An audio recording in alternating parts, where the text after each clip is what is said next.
글쎄 생각해 본 적이 없는데. 저 그런 거 잘 몰라요. 뭐 그거 생각을 안 해봐 모르지 뭐.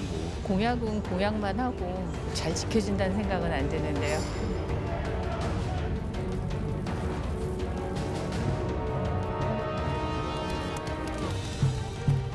현실적인 정말 피부로 우리가 필요하다고 느끼는 공약들은 없다라는 아쉬움이 있습니다.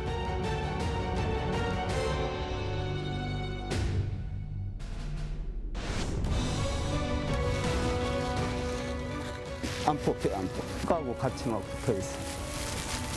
지금 우리가 쓰레기 처리 비용까지 주민들이 하면은 너무나 어렵지 않습니까?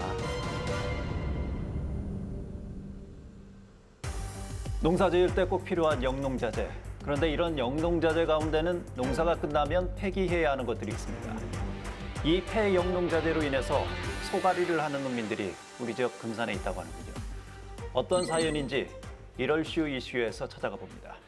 예, 안녕하십니까. 저는 금산군 부리면 현내리 이장 길청함입니다.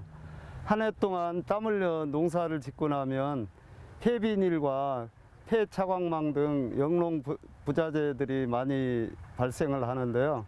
이게 원활하게 수거가 안 돼서 환경 오염을 비롯해서 여러 가지 악영향을 많이 끼치고 있습니다. 이거 어떻게 하면 좋겠습니까?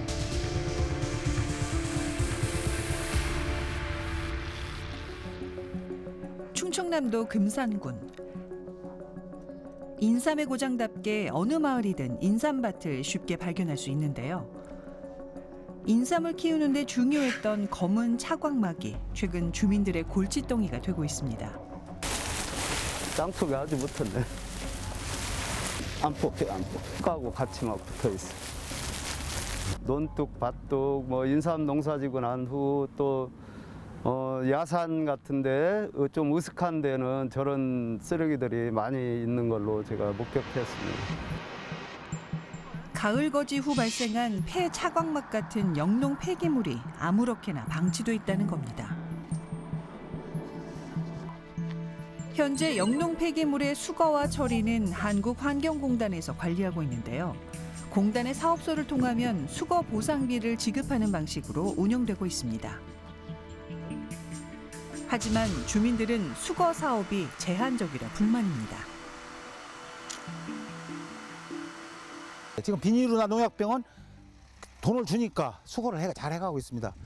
폐차광망은 처리할 때 수거 비용을 안 내면은 수거를 안 해가요. 그런 것이 잘못됐다는 얘기죠. 인삼 농사에서 주로 발생하는 폐차광막은 오히려 처리 비용을 지불해야 하고 수거마저 제대로 이루어지지 않고 있다는 겁니다. 수거 보상비를 지원한다는 내용과는 사뭇 다른 상황인데요. 관리기관인 환경공단을 찾아 이유를 물었습니다. 현재 저희 공단에서 수거하는 영농 폐비닐이 지금 우선적으로 이제 수거를 하고 있습니다. 차광망이라든가 이런 부분은 단일 재질이 아닌 복합 재질로 섞여 있거든요. 재활용하는데 상당히 어려움이 있어가지고 아직까지 그 부분에 대해서는 재활용을 지속적으로 하고 있는데 그런 재활용하는 업체가 없어서 좀 수거하는데 좀 어려움이 있습니다. 인삼밭에서 발생되는 폐차광막은 재활용되지 않기 때문에 수거할 수 없다는 입장입니다. 재활용이 됩니다. 왜 안 되는 게 아니라 주름관도 만들고 화분도 만들고 고무다라용 그걸 만들고 있어요. 주름관 만드는 공장이나 이런 데 가지고 왔었습니다. 옛날에 내가 실려보냈어요, 직접. 재활용이 가능하다는 주민의 주장. 사실이라면 수거가 가능한 품목이라는 건데요. 그리고 실험적으로 논산 지역에서 업체에서 차광망을 재활용을 시도를 했었는데 타단성, 차광망을 재활용해가지고 들 수 있는 영업 이익이 좀 발생이 돼야 되는데 타단성이 되지가 않아가지고 중간에 좀 업체가 부도가 나고 이런 일이 발생이 돼가지고 그래서 전체적으로 재활용을 하는 전국의 업체는 지금 없는 걸로 지금 알고 있습니다. 폐차광막의 경우 재활용은 가능하나 경제성이 떨어져 수거 사업에 포함할 수 없다는 겁니다. 결국 수거되지 않은 영농 폐기물은 관리 밖으로 벗어나 무분별하게 방치되고 있습니다. 그 정부에서 지원이 약하다는 얘기지, 그 공장한테. 재활용 공장은 우선적으로 우대를 해줘야 돼, 환경을 위해서. 우리 국토를 위해서 수거에끔 유도를 해야 돼요. 재활용이 안 되는 차광막은 인삼 재배에서는 없어서는 안 될 필수 영농자재입니다. 하지만 달리 대체품이 없는 현재로선 선택의 여지도 없이 모든 처리 비용을 감수해야만 하는데요. 주민들은 상당한 부담을 호소합니다. 작년 장마로 큰 피해를 입은 인삼 농가들이 수확량 감소 등의 어려움을 겪고 있는 상황에 코로나의 여파까지 덮쳐 인삼값이 폭락한 겁니다. 네, 작년에 폭우로 인해서 너무나 농민들이 힘들었습니다. 허리띠 졸라먹 해도 올 버텨보면은 괜찮을란가 했더니 올해는 또 이게 가격도 떨어진다. 지금 우리가 쓰레기 처리 비용까지 주민들이 하면은 너무나 어렵지 않습니까? 수거되지 않은 영농 폐기물은 현재 폐기물 관리법상 생활 폐기물로 분류돼 관할 지자체에서 관리하도록 규정하고 있습니다. 금산군의 경우 1kg당 300원의 처리 비용을 주민이 지불하도록 운영하고 있는데요. 비용도 비용이지만 영농 폐기물 배출 방법에 있어서도 주민들은 불편을 호소하고 있습니다. 소량의 영농 폐기물들은 요 쓰레기 집화장에 갖다까지만 가져다 놓으면 수거하는 날 화요일하고 수요일에 매일매일 가져가시기는 하지만 이게 또 양이 많아지는 추수철이 끝나면 쓰레기 배출량이 많아지기 때문에 폐비닐이라든지 폐차광망 등을 쓰레기 집화장까지 가지고 나오시기가 상당히 어려운 환경이 있습니다. 고령화된 농촌 인구의 특성상 장거리 수거와 운반이 어려운 상황. 때문에 별도로 마을 공동 집화장이 마련돼 있지 않으면 농민 스스로가 해결해야 합니다. 결국 방치 수준으로 보관될 수밖에 없죠. 보시다시피 저렇게 내방쳐 놨잖아요. 저기 저런데 안 비는 곳은 더 많아요. 저런데 눈으로 봐도 그냥 다 보여요. 저런데 봐요.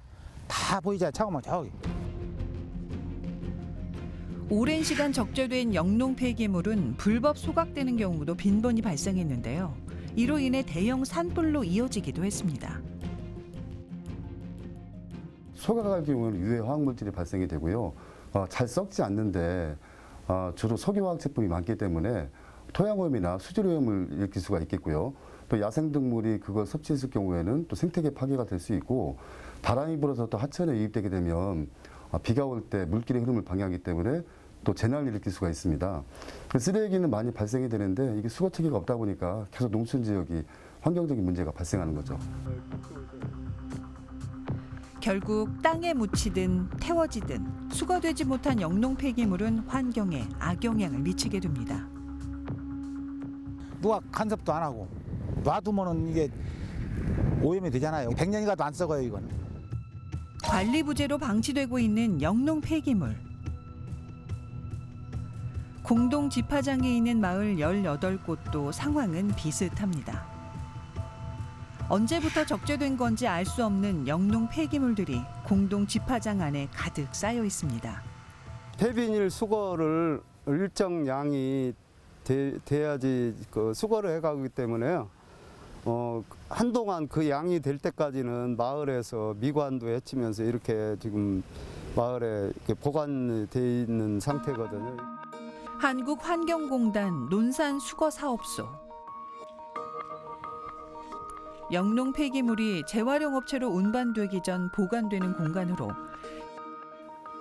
현재는 민간 사업자가 수거와 처리를 담당하고 있는데요. 수거가 지연되는 이유가 있었습니다. 저희들은 민간 수거업자예요. 공단 직원이 아니라. 그러다 보니까 비용이 많이 발생이 되는 거예요. 그러다 보니까 매일 순회를 할 수가 없어요. 5톤은 돼야 그나마 기름값 따져서 갔다 오면 딱 맞겠다. 그래서 생각이 드는데 2톤이나 3톤 들고는 그냥 봉사만 해야 되잖아. 수거를 해달라 요청이 왔었을 때 그 지역에 갔으니까 순회를 겸해서 할 수도 있죠.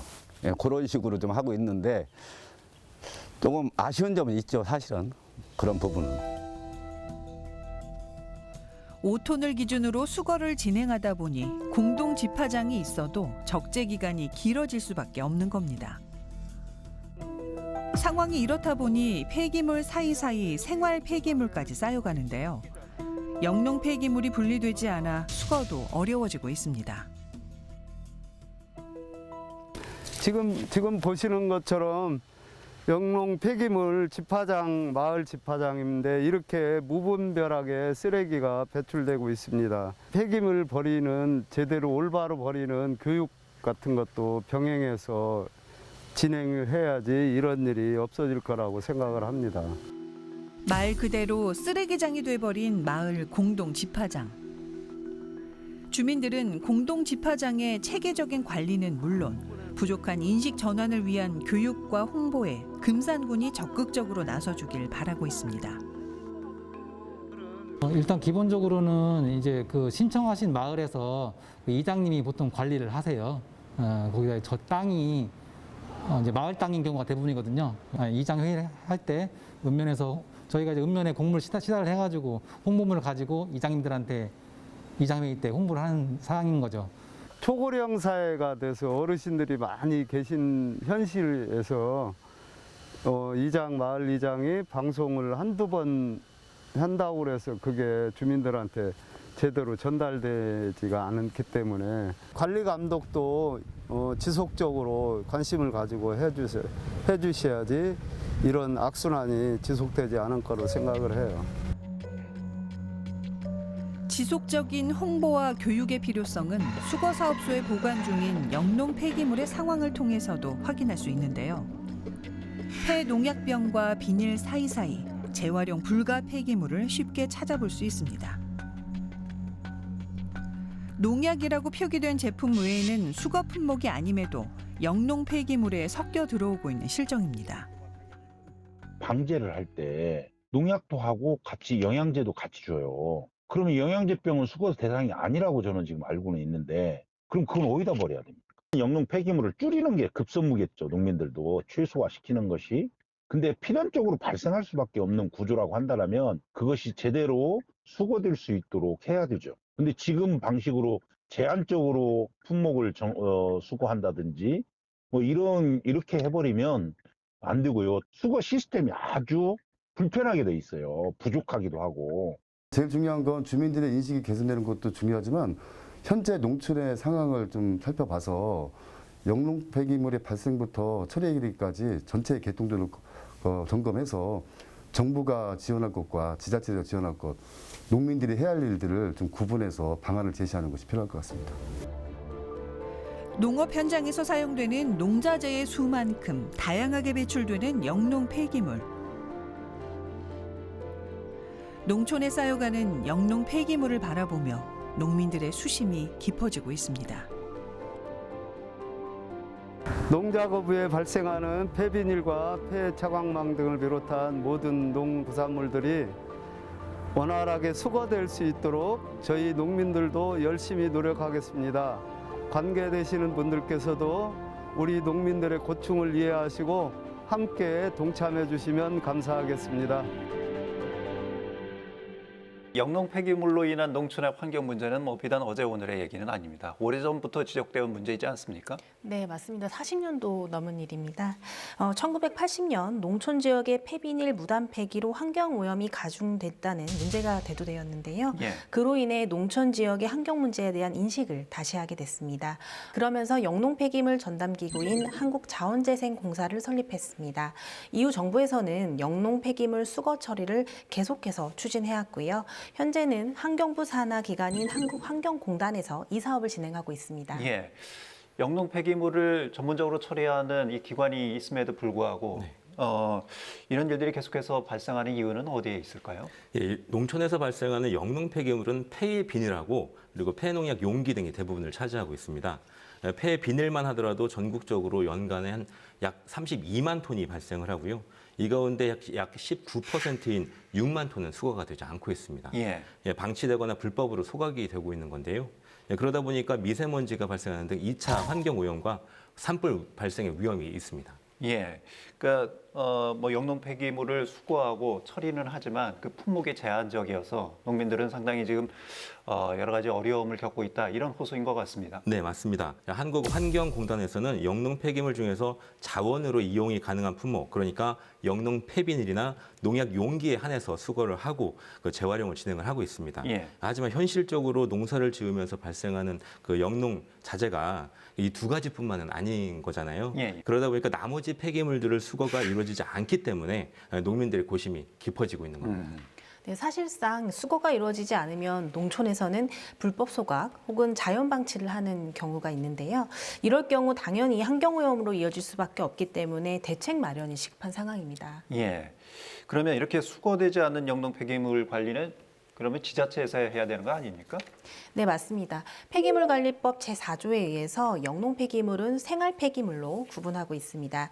이에 대한 수거 및 처리 역시 지방자치단체장에게 있습니다. 예, 금산구는 상황이 어떻습니까? 전혀 그러면 농민들 얘기를 들어보면 이런 부분들이 잘 지금 시행이 안 되고 있다 이렇게밖에 볼 수 없는 상황인 것 같은데요. 네, 금산군에서는 현재 위생 매립장을 운영 중인데요.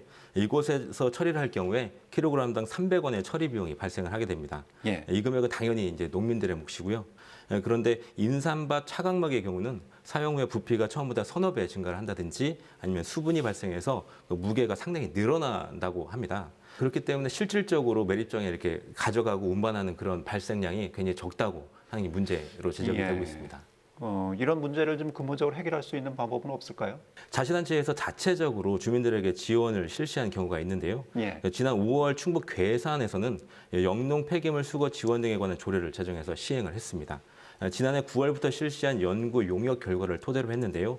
기존 조례의 영농 폐기물 범위에 차광막 등을 포함하고 이를 수거 지원 대상으로 확대한 겁니다. 예. 이를 토대로 해서 괴산에서는 차광막 등의 영농 폐기물의 처리 비용 등을 지원 정책을 시행할 계획이라고 합니다. 예. 네, 제작진의 취재가 시작된 후에 금산군에서도 조례 제정을 위해 움직이기 시작했습니다. 기존에 주민들에게 부과되던 1kg당 300원 처리 비용을 절반으로 줄여서 150원으로 운영을 하고 한시적으로 기간을 두어 무료로 집중 수거 기간을 운영하겠다는 내용인데요. 현재 상정을 했고 최종 승인만 남은 상황이라서 빠르면 내년부터 바로 시행이 가능할 것이라고 합니다. 영농 폐기물 문제 해결의 첫걸음은 관계기관의 적극적인 행정 그리고 농민들의 협조가 함께 이루어져야 가능한 일입니다. 농민들의 터전을 위해서 그리고 더 나은 환경을 위해서 모두의 노력이 필요한 때입니다. 대전 세종 충남 지역민들의 따뜻한 관심과 제보로 만들어지는 시사인 대세남, 전화와 이메일을 통해서 여러분의 제보를 기다리고 있습니다.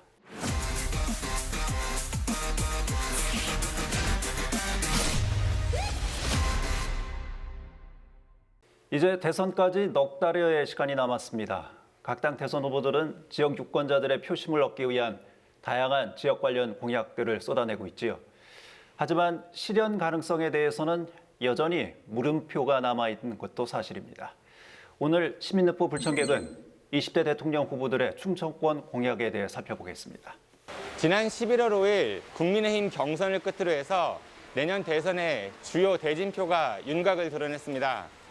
이에 후보들은 충청권의 표심을 얻기 위해 경선 과정에서 여러 공약들을 제시했는데요.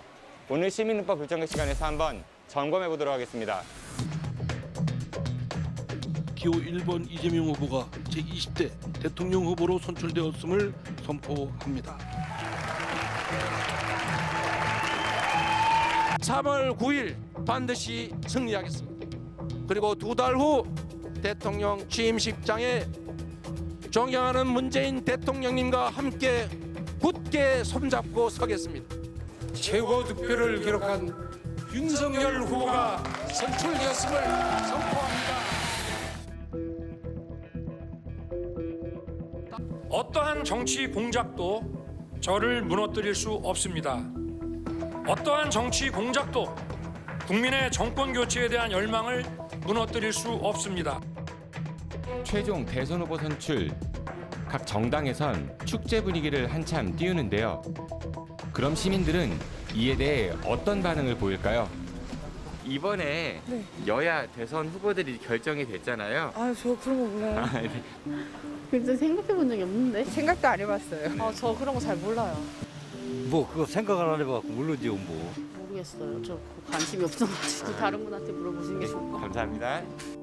시민들은 왜 이렇게 관심이 없을까요? 공약은 공약만 하고 잘 지켜진다는 생각은 안 드는데요. 복지 공약이나 아니면 뭐 세종시 이전 같은 그런 것들이 뭐 약속한 대로 착착 이루어지는 것 같지는 않아요.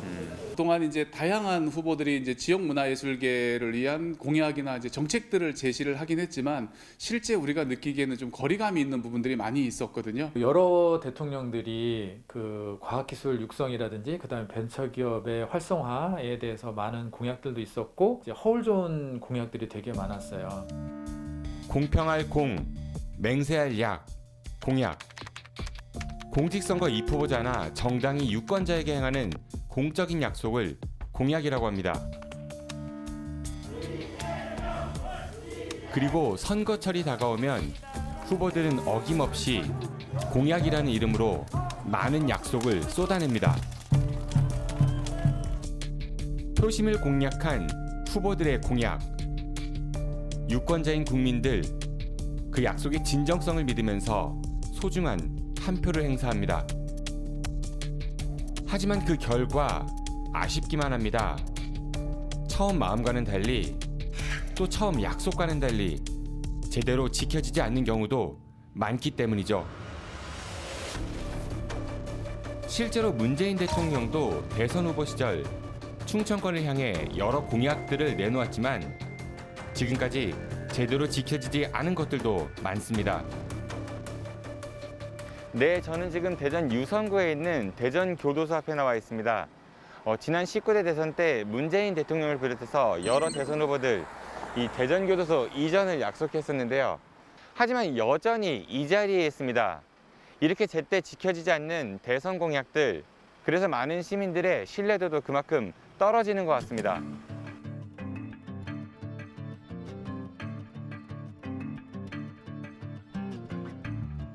충청 지역 관련 공약을 소개하고 그에 대해 상호 토론을 하는 정책 토론이 진행되겠고요. 행정수도 그리고 혁신도시를 신속하게 완성하도록 하겠습니다.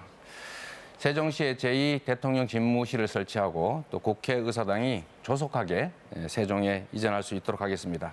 충청권 4개 시도가 공동 추진하는 광역 생활권 경제권 조성을 적극적으로 지원하겠습니다.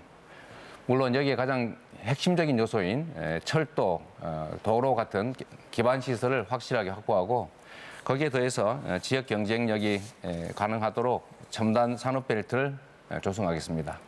윤석열 후보 충청 지역 공약 3번. 대전, 세종, 대덕 이 지역이 과학의 수도로 자리 잡도록 인접지에 있는 그 산업 단지에 경제 자유구역을 지정해서 외국 기업들이 충분히 유치돼서 이 지역에 발전을 유도할 수 있게, 특히 첨단 그 국방 산업과 미래 교통 산업의 거점이 될 수 있도록 육성하겠습니다. 그 밖에 두 후보들은 충청권을 향해 어떤 공약을 제시했을까요? 충남도가 추진하고 있는 이제 가로림만 해양 정원 조성 사업이라든가 서천 브라운필드 재자연화, 금강하고 생태 복원 등 이런 것들은 이제 국가적인 사업으로 추진해 가지고 적극적으로 지원을 하겠다라는 입장이고요. 노후 석탄 화력 발전소를 그린 수소 터빈 발전소로 전환하는 사업을 그래서 적극적으로 추진하겠다. 순천의 국가정원이라고 하는 것이 있는데 충청 지역에도 가로림만 태안 이쪽 지역에 생태 자원들이 있는데 그 생태 자원을 이용해서 국가 해양 정원을 조성하고 가로림만의 어쨌든 갯벌을 보존함으로써 거기를 생태 관광 자원으로 개발하겠다고 하는 공약이 하나 있습니다. 그다음에 2011년부터 지금 계속 진행하고 있지만 미뤄지면서 아직까지 마무리하지 못한 중이온 가속기 사업을 신속히 마무리하겠다는 공약도 들어 있습니다. 보셨다시피 주요 정당 여야 후보들이 내놓은 공약 그렇게 큰 차이가 있다고 보기 어려운데요. 그 이후로 대선 후보들의 지역에 대한 낮은 이해도를 지적하는 분석도 있습니다. 그렇게 이해를 하고 싶습니다. 마무리 발언 시간을 드리려고 했는데 벌써 시간이. 안녕하세요. 근데 여전히 이제 아쉬운 부분은 그러면 지역의 이 공약을 어떻게 만들고 어떤 내용을 할 건가라고 하는 부분에 있어서 조금 이게 체계적으로 진행이 되고 있는지, 특별히 시민들의 의견을 수렴하고 또 지역의 전문가들의 의견을 반영하는 이런 구조를 갖고 있는지라고 하는 측면에서 보면은 좀 심하게 얘기하면 재탕, 삼탕의 공약들만 있지 현실적인 정말 피부로 우리가 필요하다고 느끼는 공약들은 없다라는 아쉬움이 있습니다. 이제부터 이제 본격적으로 그 대선 경쟁이 시작되기 때문에 양당에서는 조금 더 내실 있는 정책을 내놓지 않을까. 그럼 시민들은 어떤 공약을 원하고 있을까요? 아무리 세종시 됐으면 뭐예요. 우리 조치원 후배는 아무 혜택이 없는데. 지키기 어려운 공약 같은 거는 말고 진짜 정말 청년들 일하기 좋은 환경에 와닿게 잘 해주셨으면 좋겠어요. 네. 중소상인들이 먹고 살기 편한 세상 만들어줬으면 좋겠어요. 세금 좀 쓸데없는데 쓰지 말래요. 민심은 천심입니다. 그리고 그 천심을 받아서 국민들이 위임한 권한을 행사하는 최고 책임자리가 바로 대통령인데요. 이제 본격적인 대선 레이스가 시작된 만큼 여야 대선 후보들이 시민들이 원하는 게 무엇인지, 그리고 꼭 지킬 수 있는 그런 공약을 제시하면 좋겠습니다. 예, 후보들의 공약을 좀 정리를 다시 한번 해볼까요? 네, 두 후보 모두 충청권에 공을 들여왔는데요. 이재명 더불어민주당 대선 후보는 세종시의 행정수도 완성을 충청권 제1공약으로 내세워서 개헌까지 추진하겠다는 입장을 밝힌 바가 있습니다.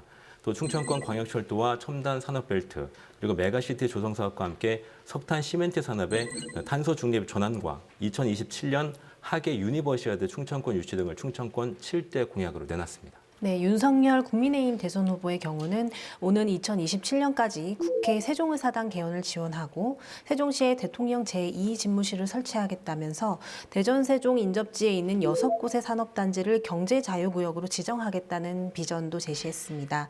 또 대전을 기초과학 연구 선도도시로 육성하고 충청권 광역철도와 서산 가로림만 국가해양정원 조성, 광사강 가속기 산업클러스터 구축과 대전 충남 혁신도시로 이전하는 공공기관의 조속 확정 등을 공약으로 내세웠습니다. 예, 모든 후보들이 지역과 관련된 내놓은 공약들 자세히 들여다보면 사실 뭐 새로운 공약은 그렇게 많이 보이지는 않는 것 같습니다.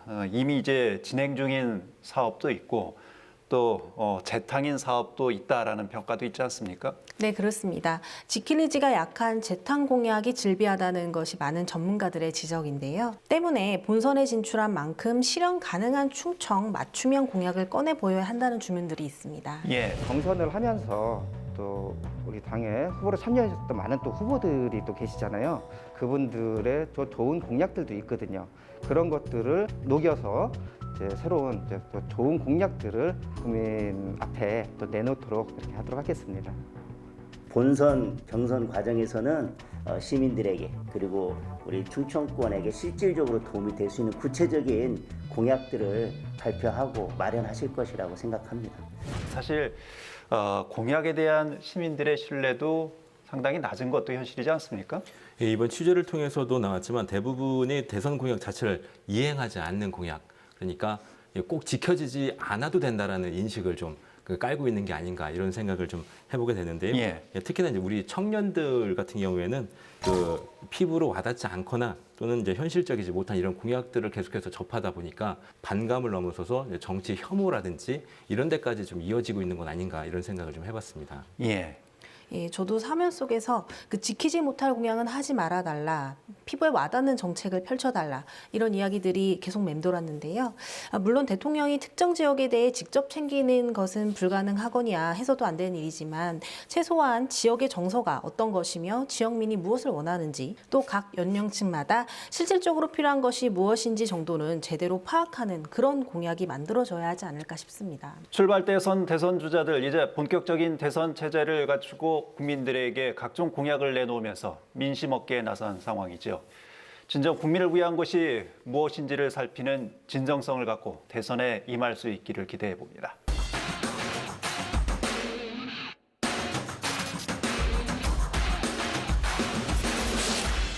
선거 때마다 내놓는 대선 후보들의 공약, 그렇다면 그동안 얼마나 잘 이행돼 왔는지 이번엔 전제적 현장 시점에서 역대 대통령들의 이 충청권 공약을 점검해봤습니다.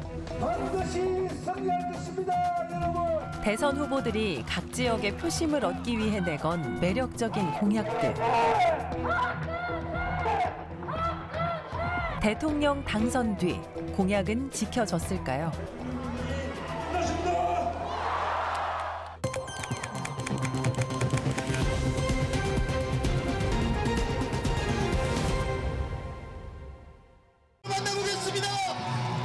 지난 2017년 문재인 당시 대선 후보는 집중 유세를 위해 천안 신부동을 찾았습니다. 민주원 여사님 함께 계시죠?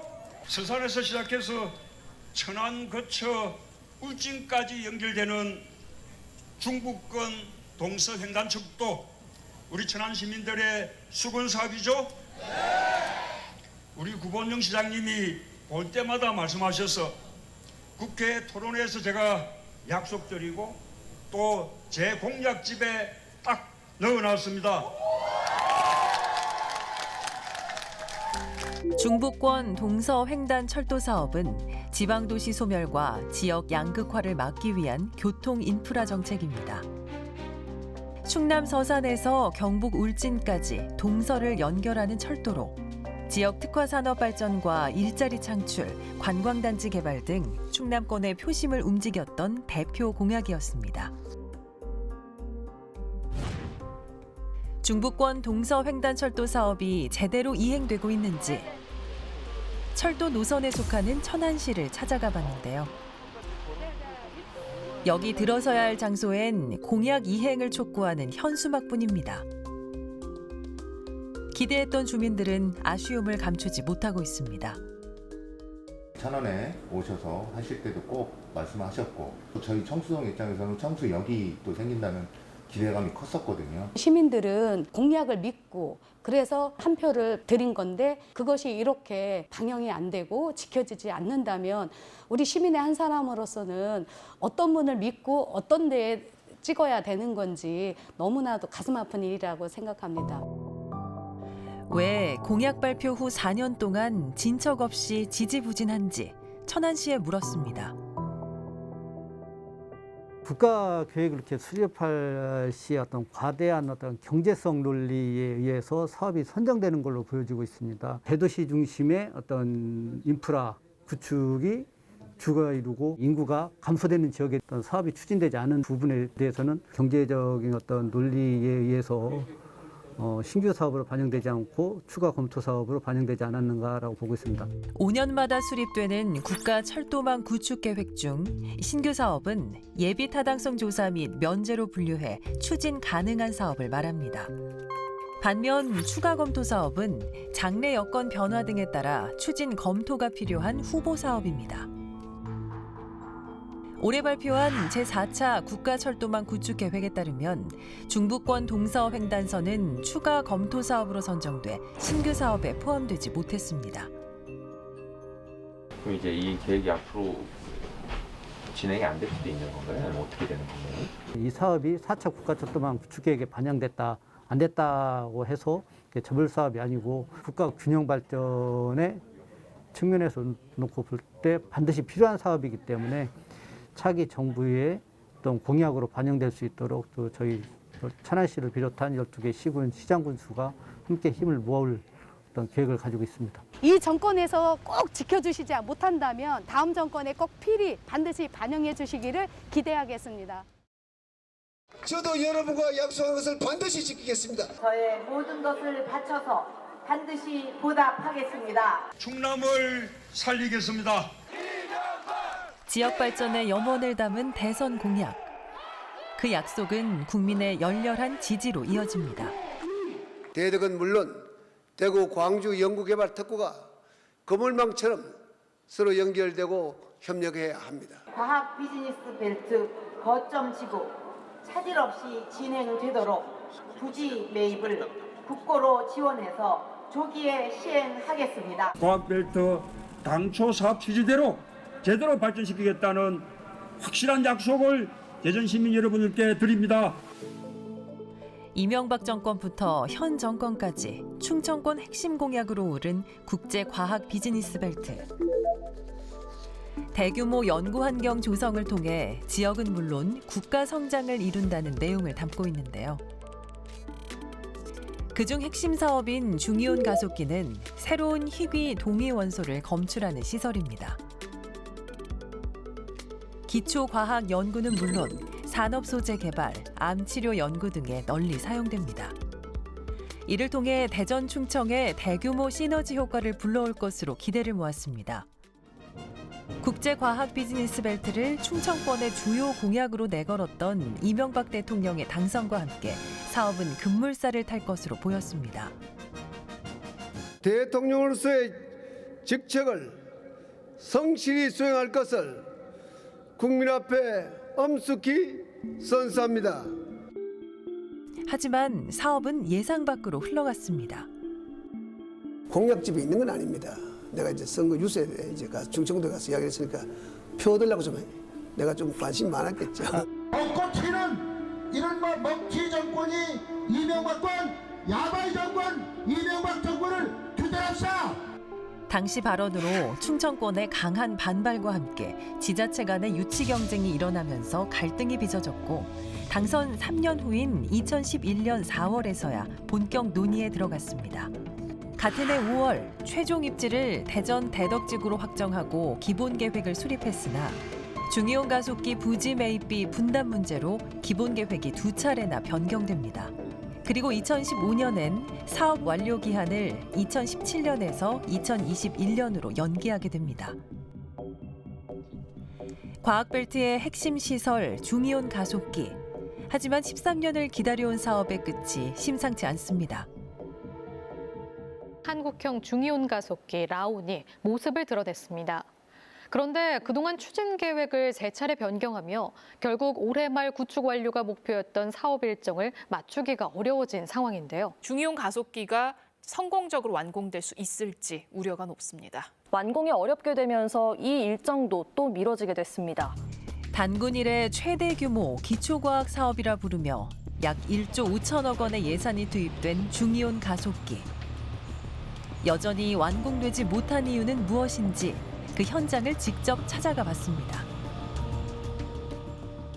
중이온 가속기 사업이 처음 시작할 때의 계획대로 진행되지는 못하고 있는데 저에너지와 고에너지 가속기 두 부분을 다 완성시키려고 하는 목표가 사실은 기술적인 어려움에 이제 봉착해서 한꺼번에 다 하기는 힘들다.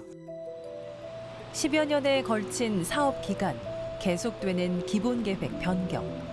여기에 중이온 가속기의 핵심 장치 설치가 늦어져 또다시 계획이 변경된 건데요.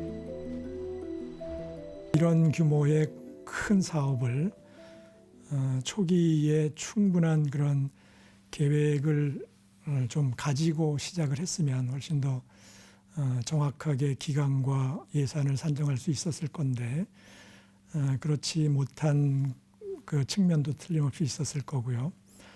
그다음에 이게 또 처음 하는 그런 사업이다 보니까 하다가 부딪힐 수 있는 그런 그 기술적인 리스크, 위험 요인 이러한 것들을 처음에 충분히 생각하지 못했던 그러한 부분도 아마 틀림없이 있었을 것 같습니다. 대규모의 사업을 충분한 검토와 준비 과정 없이 성급히 진행하다 보니 계획 변경을 거듭하며 완공이 미뤄질 수밖에 없다는 겁니다. 본인들 임기 안에 이것을 마무리해야 된다라는 것을 강요하다 보니까 내부에 있는 구성원들은 열심히 일을 했지만 열심히 푸시한다고 해서 무조건 데드라인을 맞출 수 있는 건 아니잖아요. 되는 것도 있겠지만 그건 단순 작업들은 그게 가능합니다. 그런데 하지만 연구 작업은 그게 안 되거든요. 그렇다 보니까 지금같이 구축도 제대로 안 되고 구축된 것도 제대로 구축됐는지 미심쩍을 수밖에 없는 그런 상태의 장치를 만들 수밖에 없는 상황이었고요. 대전 원도심에 자리한 옛 충남도 청사도 마찬가지입니다. 시민을 위해 쓰여야 할 국가 재산이지만 제대로 활용되지 못하고 있는데요. 이곳도 대선만 다가오면 어김없이 공약으로 거론되는 곳입니다. 옛 충남도 청사 부지 활용 공약을 살펴보면 국립근현대사 박물관 건립, 충남도청 이전부지 개발 지원, 문화예술 복합단지, 창조산업단지 조성 등을 약속했으나 백지화되거나 답보 상태입니다. 제작진은 대전참여자치시민연대와 함께 2008년부터 지금까지 역대 충청권 대선 공약들을 분석했습니다. 17대 이명박 대통령이 약속했던 충청권 공약은 13개. 그중 대부분을 마무리하지 못하고 임기를 마쳤습니다. 18대 박근혜 대통령이 약속했던 충청권 공약은 14개. 마찬가지로 대부분의 공약이 여전히 진행 중입니다. 현 정권에서 내걸었던 충청권 공약은 22개. 대통령 임기 말임에도 불구하고 대부분이 진행 중으로 완료하지 못한 채 내년 대선을 맞이할 가능성이 높습니다. 이처럼 대선 공약의 이행률이 낮은 이유는 무엇일까? 대선 공약이라면 단순히 툭 튀어나온 게 아니라 적어도 관련 자치단체, 정부 같이 고민하는 시간이 있어야 된다고 보거든요. 그리고 그 정도의 그 고려랑 그 연구는 좀 필요하다고 보여지는데 지금은 그런 부분이 너무 약한 게 아닌가. 지역 공약은 무슨 지역에 선물 주듯이 그냥 여기 동네별 뭐 SOC 사업 예를 들면 금액으로 뭐 몇 조 이렇게 나누는 형식으로 생각하는 게 아닌가. 그로 인해서 지금같이 공약은 했지만 실제 적용하려다 보니 못하는 상황이 있을 수 있다는 거죠. 지역민과의 약속인 공약은 시간이 지나며 잊혀지거나 점 하나를 찍어 다른 공약인 척 재등장하기도 하죠. 대통령제 하에서 2등이 존재할 수 없는 그러한 선거 상황에서는 표가 된다면 어떠한 공약으로 다 하는 그런 습성이 있다. 그리고 그러다 보니까 계속 지역민들의 아주 염원인 공약들이 계속 중간중간에 좌절했음에도 불구하고 또 등장한다. 근데 이렇게 재탕, 삼탕, 곰탕 공약은 믿기 좀 어렵다라고 생각하시면 좋겠다. 그리고 이러한 선거에서 되기 위해서 막 던지는 공약에 대해서 옥석을 가리고 진위를 가리는 그러한 유권자의 지혜가 필요하다라는 말씀을 드리지 않을 수가 없습니다. 우리가 살아가는 사회는 빠른 속도로 바뀌어갑니다. 빠르게 변화하는 세상 속 각자의 시간을 살아가는 우리는 더 나은 삶을 위한 믿음과 소망을 담아 선택을 합니다.